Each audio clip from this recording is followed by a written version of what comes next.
सनातन परंपरा में सुहागिन महिलाओं द्वारा करवा चौथ का व्रत रखा जाता है। ये व्रत हिंदू परंपरा का खास प्रतीक है। विवाह और दाम्पत्य की मधुरता और पवित्रता का प्रतीक ये त्योहार हर तरीके से बेहद खास होता है। इस व्रत की कहानियों में एक स्त्री वीरावती की कथा बहुत प्रसिद्ध है। वीरावती एक सेठ की पुत्री है और उसके 7 भाई हैं।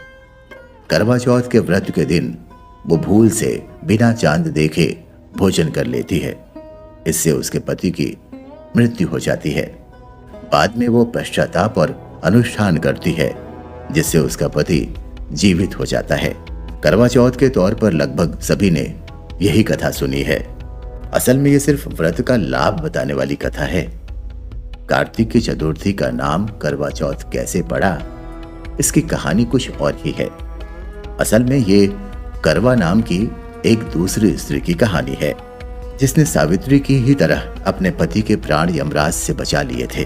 तब यमराज ने करवा को उसकी पति श्रद्धा देखकर वरदान दिया था कि इस विशेष दिन को तुम्हारे नाम के व्रत से जाना जाएगा और जो स्त्री ऐसा व्रत करेगी उसका अखंड सुहाग बना रहेगा। करवा चौथ की कहानी है कि देवी करवा अपने पति के साथ तुंगभद्रा नदी के पास रहती थीं। एक दिन करवा के पति नदी में स्नान करने गए तो एक मगरमच्छ ने उनका पैर पकड़ लिया और नदी में खींचने लगा। मृत्यु करीब देखकर करवा के पति करवा को पुकारने लगे। करवा दौड़कर नदी के पास पहुंची तो पति को मृत्यु के मुंह में ले जाते मगर को देखा। करवा ने तुरंत एक कच्चा धागा लेकर मगरमच्छ को एक पेड़ से बांध दिया। करवा के सतीत्व के कारण मगरमच्छ कच्चे धागे में ऐसा बंधा कि टस से मस नहीं हो पा रहा था। करवा के पति और मगरमच्छ दोनों के प्राण संकट में फंसे थे। करवा ने यमराज को पुकारा और अपने पति को जीवन दान देने और मगरमच्छ को मृत्यु दंड देने के लिए कहा। यमराज ने कहा, मैं ऐसा नहीं कर सकता क्योंकि अभी मगरमच्छ की आयु शेष है और तुम्हारे पति की आयु पूरी हो चुकी है।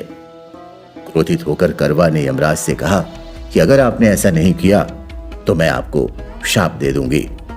सती के शाप से भयभीत होकर यमराज ने तुरंत मगरमच्छ को यमलोक भेज दिया और करवा के पति को जीवन दान दिया। इसलिए करवा चौथ के व्रत में सुहागिन स्त्रियां करवा माता से प्रार्थना करती हैं कि हे करवा माता, जैसे आपने अपने पति को मृत्यु के मुंह से वापस निकाल लिया, वैसे ही मेरे सुहाग की भी रक्षा करना।